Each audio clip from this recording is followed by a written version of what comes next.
చెవులో పువ్వు పెట్టట్లే, నిజంగా నరకం ఉంది ప్రియమైన వాళ్ళరా. అయితే ఆ నరకం నేనెందుకు వెళ్తాను? నరకం నా కోసం దేవుడు సృష్టించాడంటే నీ కోసం కాదు. ఎవరైతే దేవుణ్ణి అంగీకరించాడో వాడు ప్రతి ఒక్కడు పాపం చేసిన వాడే. దేవుడు అని చెప్పడానికి ఆయన గొప్ప లక్షణం ఏంటి తెలుసా? ఈ సృష్టిని సృష్టించగలిగిన వాడు అయి ఉండాలి, ఎవడైనా చచ్చిపోతే వాడు లేపగలిగిన వాడు ఉండాలి, ఎవడైనా రోగి అయితే వాడిని ఆదరించగలిగి ఉండాలి. అయితే యేసు ప్రభు వారు చేసిన పని ఏంటి తెలుసా? చచ్చిపోయిన సైతం లేపేశాడు. ఆయన కన్నా గొప్ప దేవుడు ఎవరైనా ఉన్నాడంటే నువ్వు చూపించగలిగితే చూపించు. నిజమైన రక్షకుడు యేసయ్యే.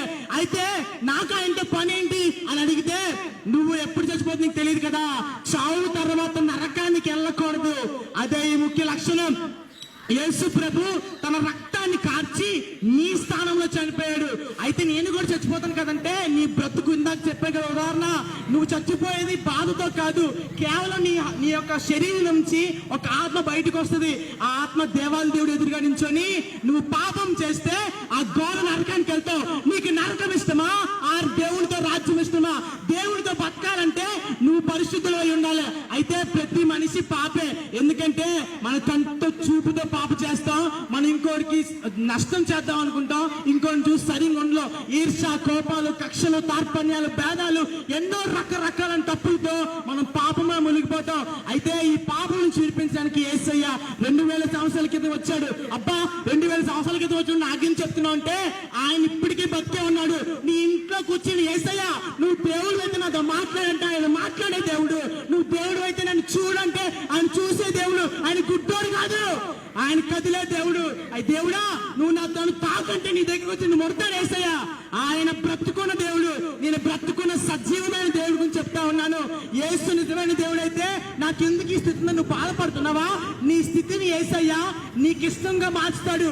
నీ స్థితిని యేసు ప్రభులు వారు నీకు సుఖంగా మార్చుతాడంటే డబ్బులు ఇస్తాడని కాదు, నువ్వు ఉన్న స్థితిలో నువ్వు ఆనందించగలిగే స్థితి ఇస్తాడు. అయితే ప్రతి మానవుడికి తెలియదు ఒకటే, నా పిల్లలు బాగానే ఉన్నారు కదా, నా తల్లిదండ్రులు బాగానే ఉన్నారు కదా, నా ఇరుగు వారు బాగానే ఉన్నారు అనుకుంటే ఏ సమయం అందు నీ పక్కో నుంచి చంపేస్తాను నీకు తెలీదు.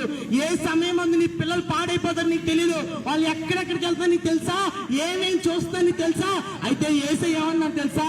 పిల్లలారా తల్లిదండ్రులకు విధేయులైండి. ఈ బైబిల్లో ఉన్న ప్రతి వాక్యం ప్రతి మానవాన్ని సత్యాన్ని నడిపిస్తుందండి. యేసయ్య ఏవో తప్పుడు మాటలు చెప్పలా. యేసయ్య మనిషి ఎలా బ్రతకాలి, మనిషి చిన్నప్పుడు ఎలా ఉండాలి, మధ్య వయసులో ఎలా ఉండాలి, వృద్ధాప్యం మీద ఎలా ఉండాలి, ఒక చిన్న మాటలు చెప్పాడండి. యేసు ప్రభుని అంగీకరిస్తే నీ జీవితం మారుతుంది. ఎవరైనా త్రాగుడికి బానిస అయిపోతే, నేను త్రాగుతున్నాను కానీ దాన్ని తప్పించుకోలేకపోతుంది అనిపిస్తే, యేసయ్య నా త్రాగుడి నుంచి విడిపిస్తావా అంటే యేసయ్య నేను విడిపిస్తాడు. ఒక చిన్న ఉదాహరణ చేతి నేను ముగిస్తానండి. ఒక ఇంట్లో ఒక చేపల కూర వండుదాం అనుకున్నారంట. చేపల కూర వండుదాం అనుకున్న ముందు చేపకి బాగా ఉప్పు కారం రాసి నూనెలో వేపుతారు. అయితే నూనెలో వేపిన తర్వాత దాన్ని తింటారు. అయితే నీకు ఈ ఉదాహరణ ఎందుకు చెప్పాను తెలుసా? నువ్వు బ్రతుకున్నంత కాలం నువ్వు చేసిన పాపాలన్నీ నీ దేహానికి ఉప్పు కారం లాంటివి. నువ్వు కాలేదు ఎక్కడ తెలుసా? నరకంలోకి వెళ్ళి కాలుతావు. అయితే నువ్వు రాసుకున్న ఆ పాపాన్ని, నువ్వు రాసుకున్న ఆ చెడు అలవాట్లని, నువ్వు నువ్వు కాల్స్తున్న సిగరెట్ అవ్వచ్చు, నువ్వు చూస్తున్న చూపు అవ్వచ్చు, నువ్వు చేసిన ప్రతి పాపానికి కూడా యేసయ్య నిన్ను విడుదల చేయగలడు. నీ అంతటి నువ్వు నిన్ను గెలలేవు, నీ అంత నువ్వు త్రాగుడు మానలేవు, నీ అంత నువ్వు సిగరెట్ మానలేవు, నీ అంతటి నీ పిల్లల్ని బాగుపడరా అంటే బాగుపడ్డావు. యేసయ్య మాత్రమే బాగుపరచగలడు. యేసయ్యకి నీ పిల్లలకు నీ యేసయ్య గురించి చెప్పు. నువ్వు యేసయ్యని అంగీకరించు. యేసయ్య సమస్త మానవాళి కోసం వచ్చిన దేవుడు. ఆ దేవుడు వచ్చాడా, దేవుడు పుట్టాడా అంటే అప్పుడే వచ్చాడానికి అర్థం కాదు. ఆయన ముందు నుంచి ప్రజలందరికీ చూపిస్తా ఉన్నాడు. సమస్త మానవాళి కోసం మానవుడిగా వచ్చి పవిత్రమైన జీవితం జీవించి మన కోసం చనిపోయాడని యేసయ్య. ఒక్కసారి నీ హృదయంలో ఆలోచిస్తావా?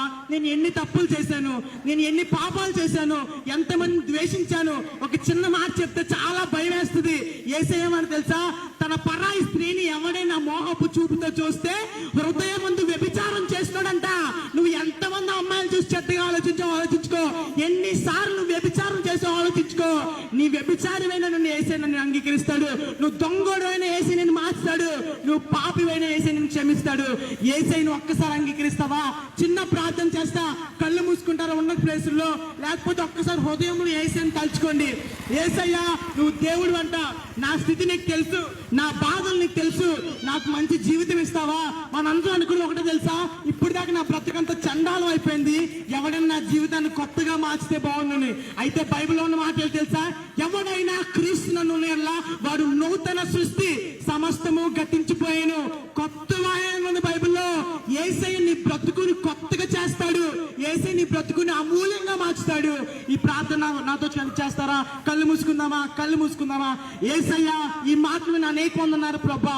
పాపం అంటే ఏంటి చెప్పాను ప్రభా, నరకం అంటే ఏంటి చెప్పాను ప్రభా. యేసయ్య నువ్వు సమస్త మానవాళి కోసం శిలువ మరణం పొందడానికి ఈ భూమి మీదకి వచ్చావయ్యా.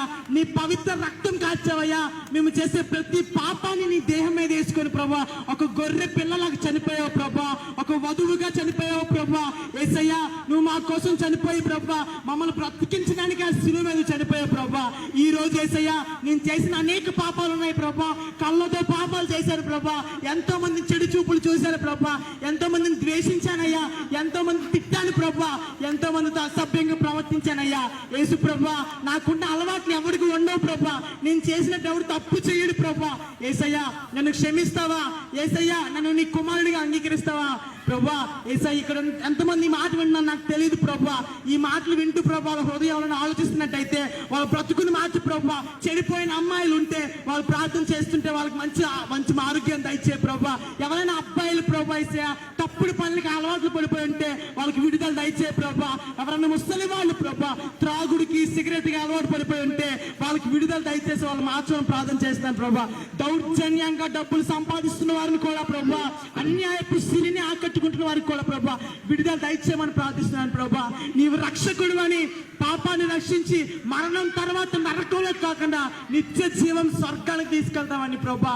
నీవు తప్ప వేరెవరు లేరని, నీవే నిజమైన రక్షకుడు అంగీకరించిన సహాయం చేయమని ఈ మాటలను వాళ్ళ హృదయంలో ఉంచి వాళ్ళు ఆలోచించడానికి అవకాశం దయచేయమని అడుగుచున్నాను తండ్రి. ఆమేన్.